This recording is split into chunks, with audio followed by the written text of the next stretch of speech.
Sandra, welcome to another episode of Asexualized, My Asexual Life. This is a place to be for education about asexuality, all things asexual, and I share my own asexual life journey in order to help you in yours.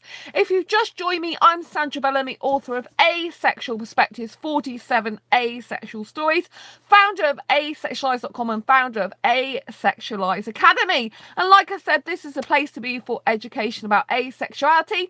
I do a daily vlog at the moment, so that's basically a live stream, and I talk about my own asexual life in order to help you in yours. I also aim to make many videos educational so that you learn something as you go along. And in today's video, I'm going to be talking about what is the difference between hanging out and dating. So I run 3 asexual dating groups on Facebook. I also run a friends group and a business group. And one of the questions that came up, or one of the statements, should I say, was, I don't know the difference between dating and hanging out. I get confused. That's what someone said in one of my groups. So I think I've covered this before in previous videos, but I just wanted to make a video especially to address this topic so that you are clear, or maybe not so clear, on what the difference is between hanging out and dating. So here goes. So basically, obviously, if you're aromantic, you'll probably have a different experience to if you're a romantic person. So an aromantic is someone who doesn't experience romantic attraction. As this channel is for asexuals, I am specifically talking about aromantic asexuals here. So those that lack romantic attraction and lack sexual attraction. And I'm also referring to romantics as in romantic asexuals, those that experience romance, that desire romance, and who are asexual, who lack sexual attraction, but still feel the romance and enjoy it in a relationship. So the reason why the experiences will differ is because in terms of an aromantic, if they wanted to have a relationship with someone, so be in a relationship with someone, it would be very similar to a friendship, but that bit deeper and have a different kind of meaning. So it would have the meaning of being in a relationship, whether that's a platonic relationship or a queer platonic relationship, or whether you just call it being in a relationship, is really up to you and the other person in it. But often QPR, queer platonic relationship, is related to aromantic people, such as aromantic asexuals. So it's where you would have a relationship, like I said, that is more deeper than a friendship. But with aromantics, every friendship is that much more deeper usually than the average friendship of the average person. So with an aromantic, they tend to like really close relationships with their friends, and some aromantics can want those to be intimate relationships, where other aromantics won't want them to be intimacy unless they're with a partner. So this is where the sort of danger lies in the boundaries, as it were, being crossed and confused. Now, this is what is really important. The crux of the matter is usually in different types of relationships, you would have different types of boundaries, and that would in part determine what type of experience you were having. So, for example, with me personally, as a romantic asexual, I will not kiss my friends on the lips. I will only kiss someone who I feel romance for, as in on a date or in a relationship with. I will not kiss my friends on the lips. I will not cuddle my friends. I might hug them. I do hug them, but I won't cuddle my friends usually. That is only reserved for someone like me in a romantic relationship.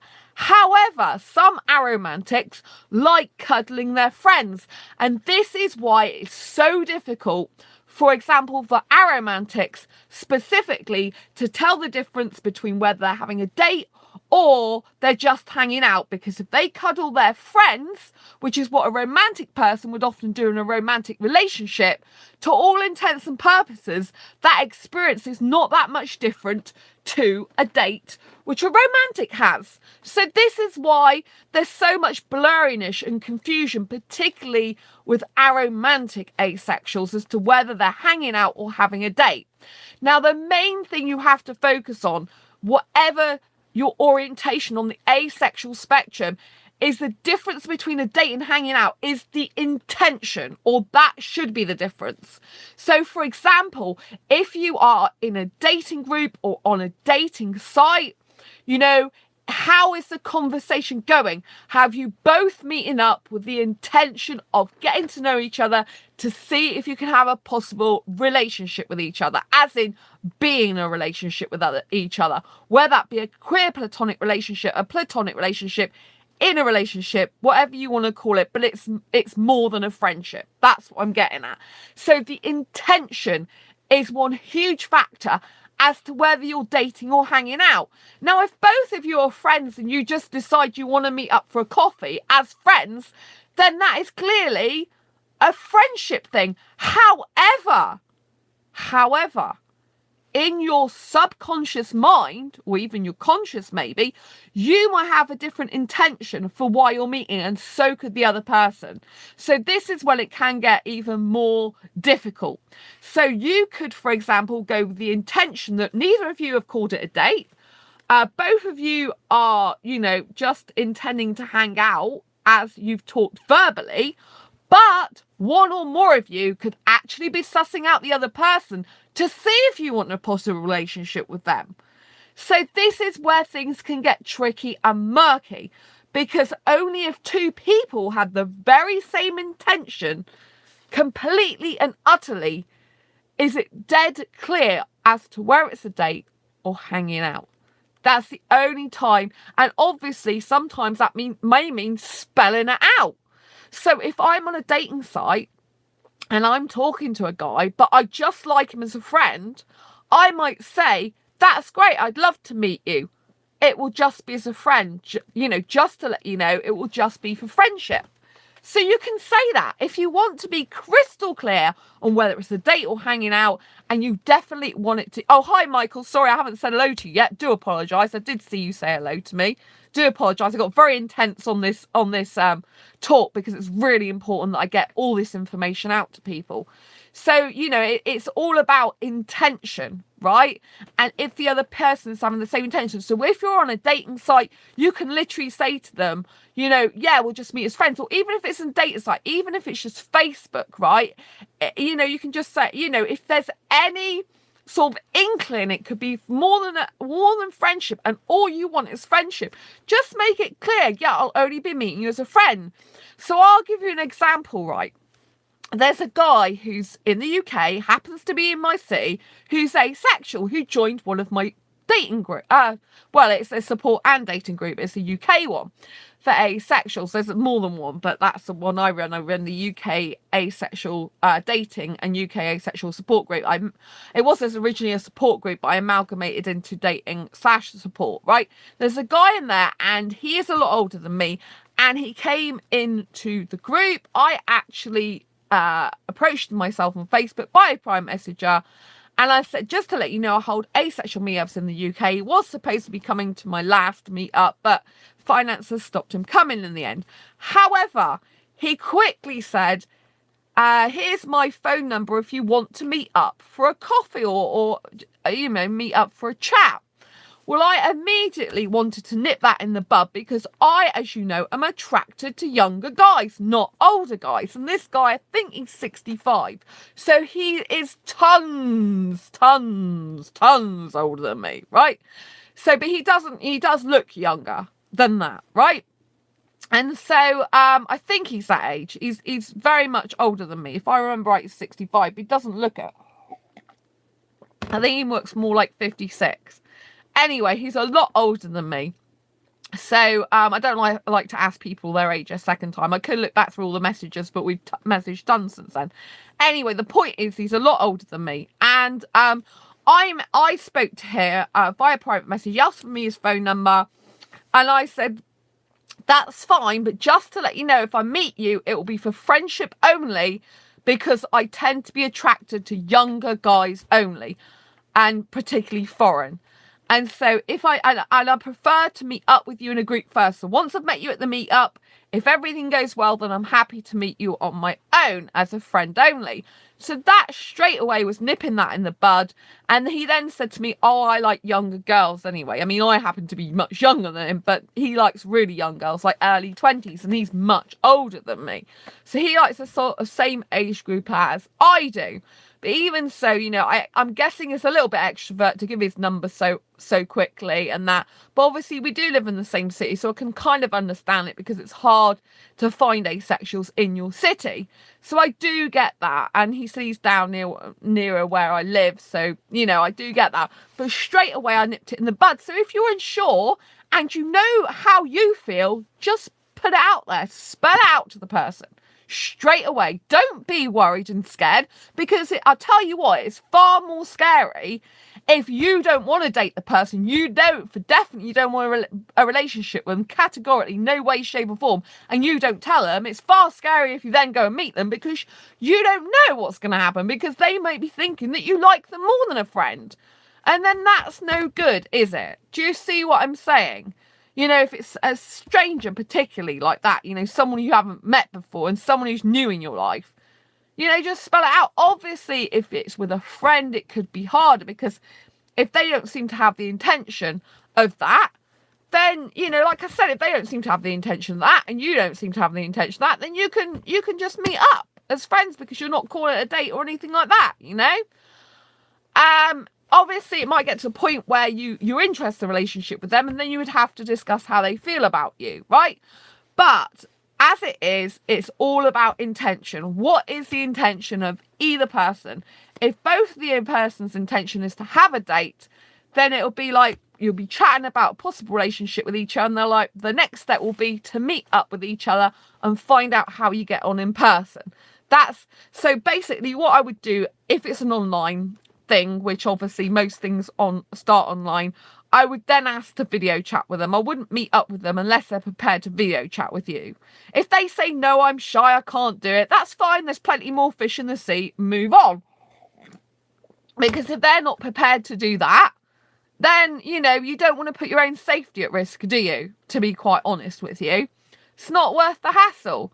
It's not worth it. You know, there are tons of people out there that can use video chat. They might say, oh, well, I'm too old for that. I don't know what there's people who are in their 80s that are using internet. I had a woman on one of my courses when I used to teach social media for recovery and mental ill health. And I think she was getting towards her 80s, and she was proficient in Photoshop, which I'm not actually proficient in Photoshop. So it doesn't matter what age they are. Don't let them give you that excuse. And if they're going to be like that and they can't put that effort in with you to download Skype, for example, it's a free app. If they can't be bothered to do that for you, then how is the relationship going to work if they're not going to change, if they're not going to develop and grow themselves? They're just going to be like, well, I don't use that. Oh, I'm sorry, I don't do video chat. Or if they don't do video chat, then really they're not for you, because they've got to get with the times, haven't they? You know?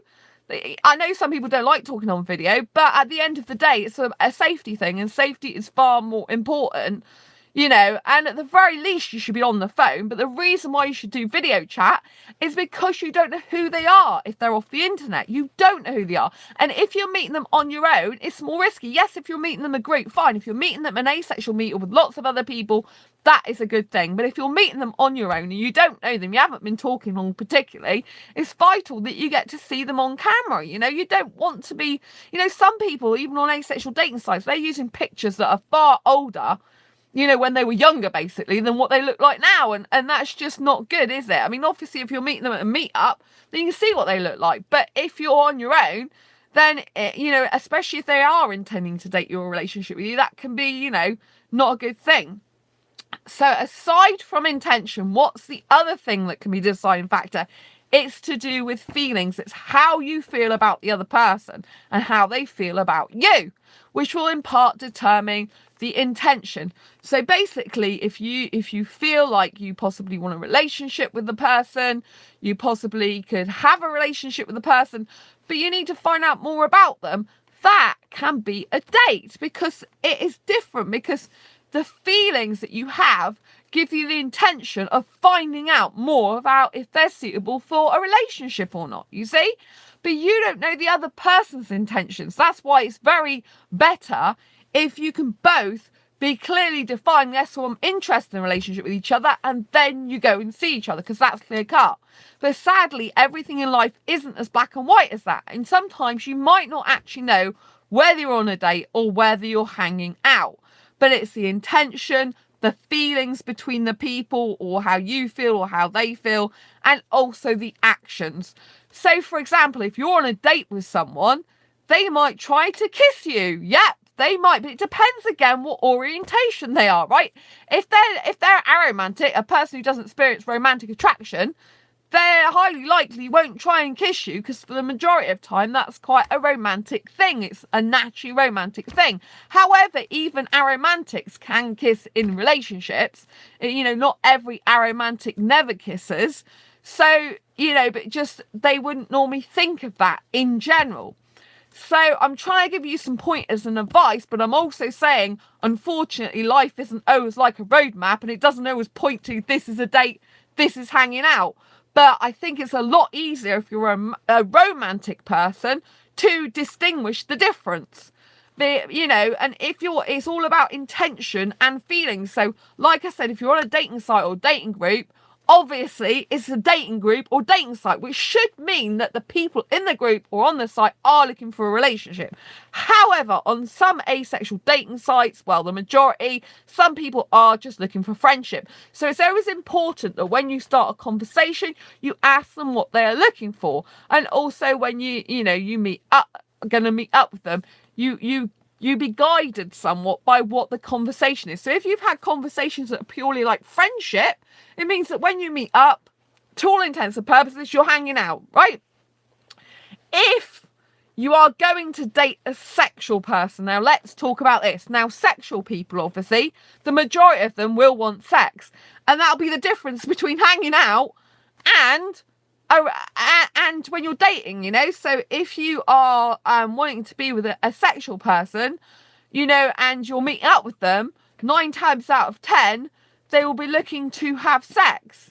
If you know they want a relationship with you. If they're not, they won't even suggest that or make any suggestions whatever they say with what they're talking about, you know.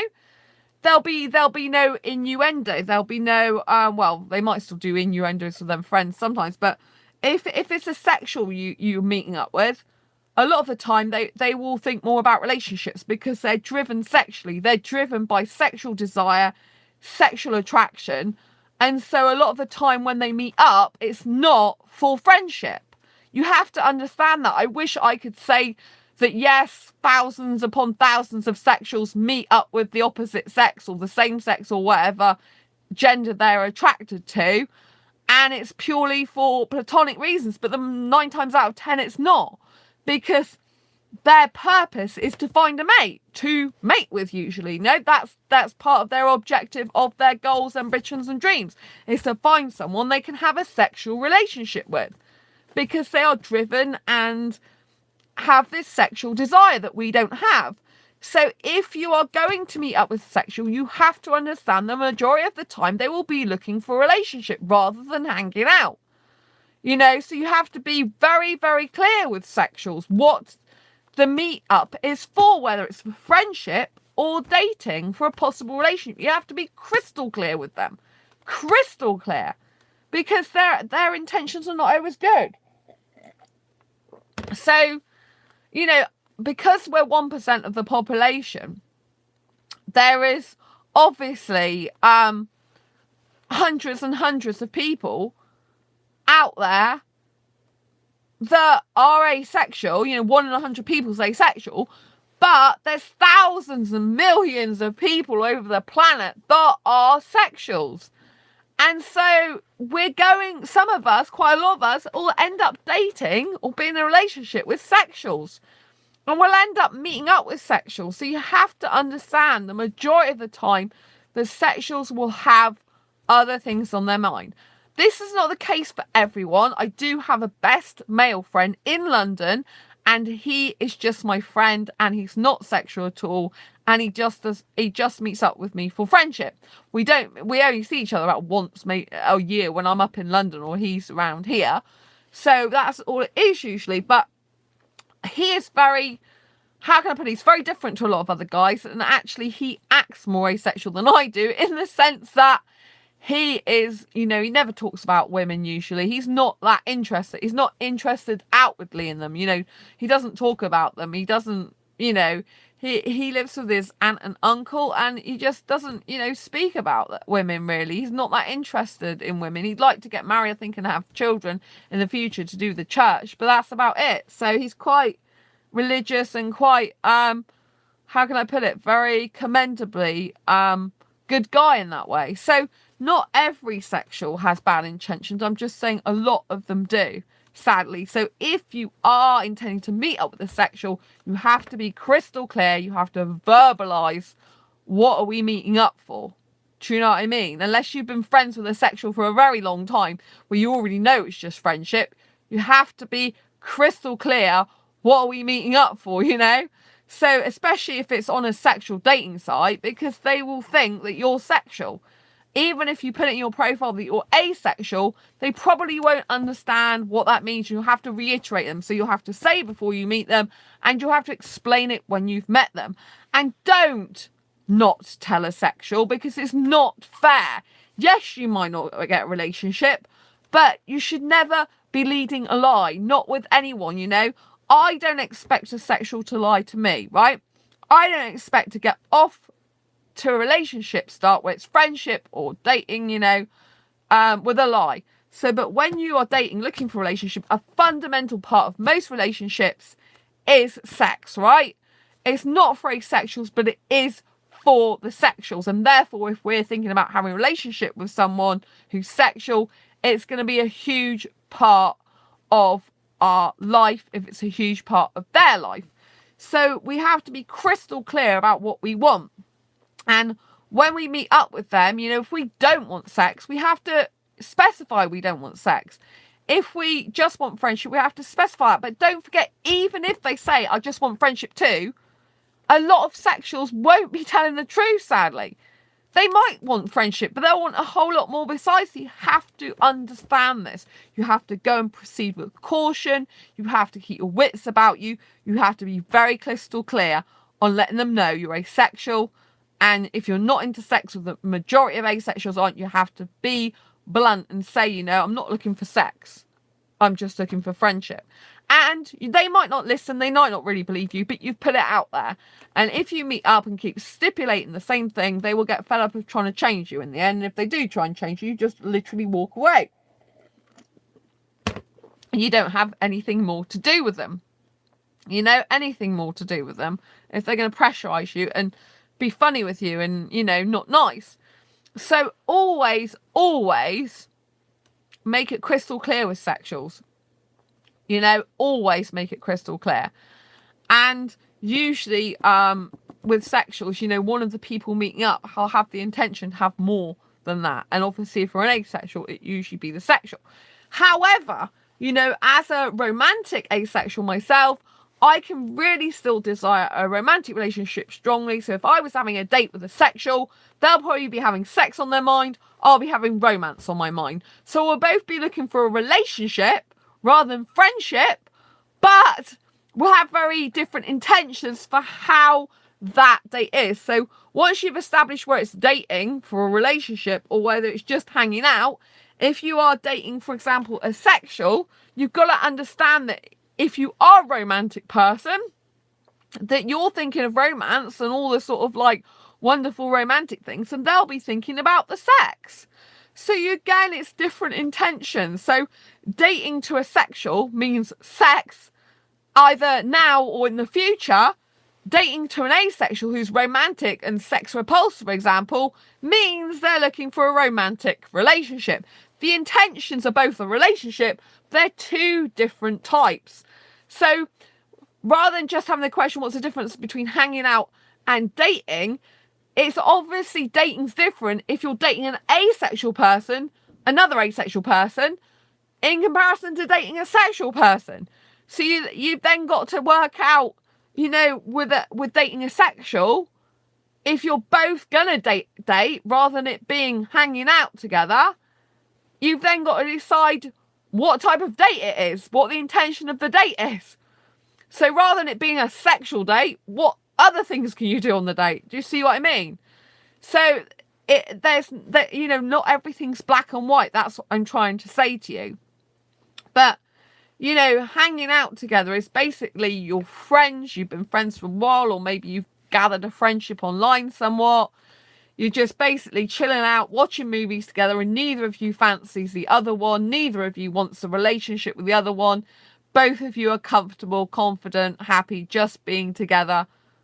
You know, like not kissing, not cuddling usually. But again, like I said, some aromantics, they do cuddle their friends. So this is when boundaries get blurred. This is why it's so important to have boundaries in place, because if you do the same things with your friends as you would do in a relationship, there is going to be no difference apart from the feelings and intention. But the actual experience, the physical experience, is going to be the same. And that's why it's going to be so confusing. That's why really it's important to have boundaries in place and have differences between friendships and a relationship. Because and otherwise, if you act both the same in both situations, you aren't going to know the difference. And other people aren't going to understand your intention and the difference. If you don't understand your intention and difference, if you behave the same in a friendship as you do in a relationship or potential relationship, then you are not going to know the difference, and that other person isn't going to know the difference. So, for example, if you are an aromantic that likes to cuddle your friends, and then you are actually, you know, like looking into having a relationship, and you cuddle the person you're in a relationship with, and you act no differently between your friends and the person you'd have a relationship with, then that's down to you, that you aren't creating a difference there, that you have no different boundaries in place. So therefore, you've confused yourself. Do you see what I'm saying? So there's the difference between dating and hanging out is intention, feelings, emotions, and direction and boundaries, really.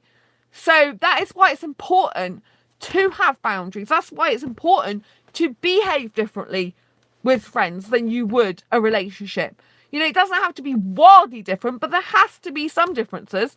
Otherwise, you're confusing yourself as well as confusing the other person, because there's no clear-cut difference. Do you see what I mean? So this is when you have to take responsibility for yourself somewhat, and you have to think, am I being the best version of me that I can be? Am I being clear with other people? You know, one of my friends recently said to me, I like you, Sandra, because you're very good with boundaries with people, you know? And I do have very different boundaries between my friends. You know, I have different boundaries between acquaintances, friends, close friends. But I have very different boundaries between friends, full stop, and someone I'm dating and someone I'm in a relationship with. My friends, like I said, I don't kiss on the lips. I don't cuddle them. Well, not the opposite sex anyway, who I'm attracted to. Like, I generally don't cuddle people, but if one of my female friends is really upset, I might hug her for a longer period of time, which is a bit more like cuddling, you know, but I don't fancy women, so there's never any intention of them. There's never any, you know, intention that I'm going to be doing that, and they know that. So, it's just if they're really upset. And then I haven't done that with a bloke. And then if I'm dating a guy, then I might kiss them. I might cuddle them. I might do things I would do in a relationship with them, but I'm not actually in a relationship with them. And that's where I get blurry. If I'm honest, I get blurry sometimes between a date. And if that person seriously wants a relationship with me, that is more blurry, because I have less boundaries between dating and a relationship, you see? So the least boundaries you have, the least differences you have, the more confusing it is for you and the other person. So sometimes you've got to look inward on yourself and reflect, am I having boundaries? Am I having differences? Or is the problem actually, I don't know the difference because I'm not creating any difference, because it's the same to me, because I don't behave any differently. I mean, obviously, if you've never had a relationship before, then you don't really know the difference. And that's where it can be difficult for you. And I really appreciate that. And, you know, like like I said, if you're an aromantic asexual, someone who doesn't experience romantic attraction or sexual attraction, say the most you do in a relationship is cuddling, or maybe holding hands and stuff, you know, that's a little bit step on. Maybe you wouldn't hold your hands with your friends, but you'd hold your hand, you know, with your partner if you're in a relationship. Maybe you would give a peck on the cheek to your partner, but you wouldn't give a peck on the cheek to your friends. So those might be your boundaries. So, you know, when I'm dating someone, I will kiss and I will cuddle them, but I won't let them touch certain places, right? So if I was in a full-blown relationship with someone, I might let someone in a full-blown relationship touch more parts of me than I would on a date. But I still don't know that at the moment, because at the moment there's a lot of places that I don't actually physically like to be touched, and I'm just no-go. It's no-go there. But there is a certain place that I don't mind being touched when I've been in a long-term relationship, which I wouldn't do with a friend, definitely not, and I wouldn't do just on a date either. It's out of bounds. They're not allowed to touch there. And that's the end of that. So, you know, I do have some physical boundaries that are different with me. But obviously for me, dating a relationship is more blurry because I have less boundaries, and I think this is so important to note.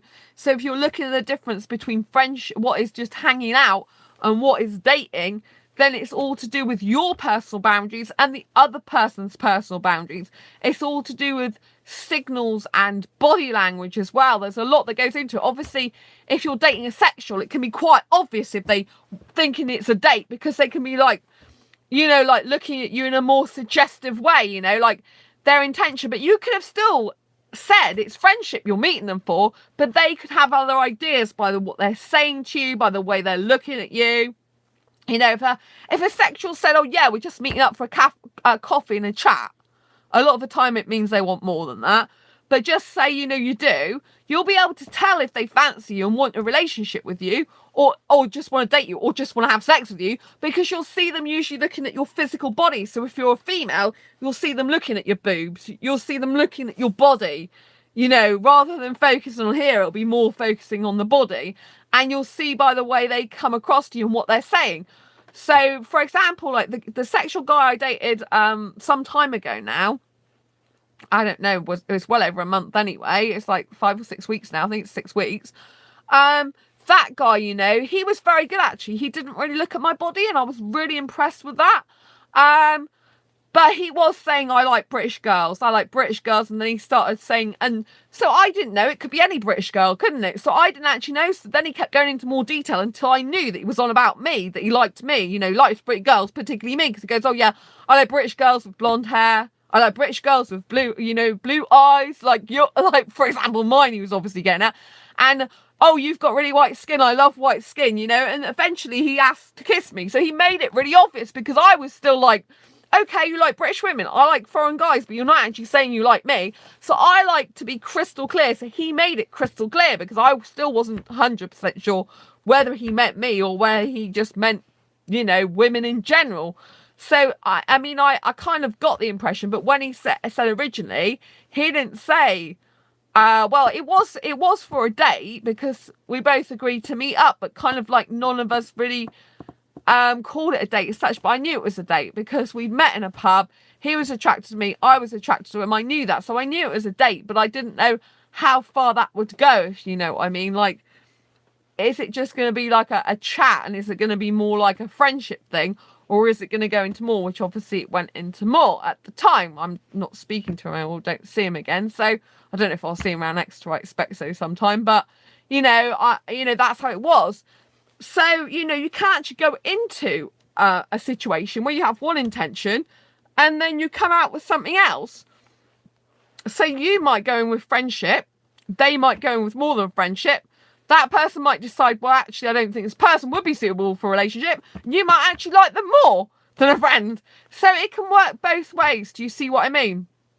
So the best thing to do is to try and be crystal clear on the intentions of both of you. So if you start talking about a relationship together, start saying, well, I'm really looking for a relationship. The person saying, yes, so am I. Really, that's gonna, you know, and meet. And if you say, yeah, well, let's meet to see if we get on in person, that would really be a date. If you're talking about friendship, if you're just enjoying a friendship online, you're talking about friendship all the time, then you're meeting up as friends. But don't forget, you don't completely know. That's the thing, you don't know. It's only experience, and time will tell whether, you know, all the time you're meeting up with friends or dates. And, you know, the best relationships are born of true friendship. So you've got to understand that if you are meeting someone regularly for friendship, you are hanging out with them lots, you might end up in a relationship with them, because a foundation of friendship is needed for a relationship. And you know, a lot of people get together because they've been hanging out together a lot as friends. So you might start spending more and more time with a particular friend, and it might be like, you know, like once a month, then it gets to be twice a month, then it gets to be once a week, then you're meeting for like 3 times a week, and then you might find that you're more attracted to them, not just as a friend, but more like you want more. You want a relationship with them, you want to share your life and your world and your dreams with them, but in a more intimate way, like be that, you know, like more of an aromantic way, like you know you want them on a deeper level than just a friend. So maybe your friends you don't sleep in the same bed with, but this person you feel like, oh, I want to share a bed with them, I feel like I really want to be in their cuddle right now, or I feel I really want to be close to them in a non-sexual way, but I want to spend time with them, being really close to them, sleeping next to them. You know, you might find that happens with you, and therefore you might find that you're actually liking them more than a friend, and they might find that about you. And you know, often relationships come from people just spending more and more time together, because you really need that a lot of contact to be able to establish comfortability around the other person. And the more you spend time with each other, the more you likely are to kind of want to be with them, because it comes natural to you.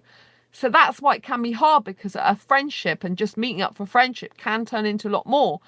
And it's great if you both want that, but if one of you just wants friendship and that's all you've ever felt, and the other person wants more, or they've read your signals wrong, or you've read their signals wrong, like as in you want more than friendship, they want more than friendship, but you just, neither of you realised it, then that's when it can be really super hard.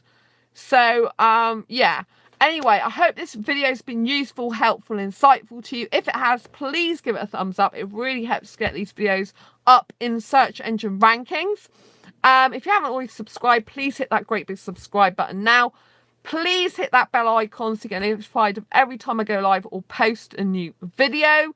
And don't forget to share this video with any friends or whoever may benefit. I really, really love it when you share these videos, because it does help other people out, and it helps raise awareness of asexuality at the same time, and it gets this channel better known in search engines, as well as asexuality better known in search engines. The more people that see this channel, the better. I know it's had over 44,000 views in its lifetime. A lot of those have been this year since I've been live streaming. So please, please do keep on sharing these videos. And I feel so blessed that you're in my life. Thank you very much. And I wish you a very good night. Take care. Embrace your quirky and each other's. Don't forget to give this video a thumbs up if you like it. And thanks, Michael, for tuning in whenever you could. And I will see you on the next live stream or video.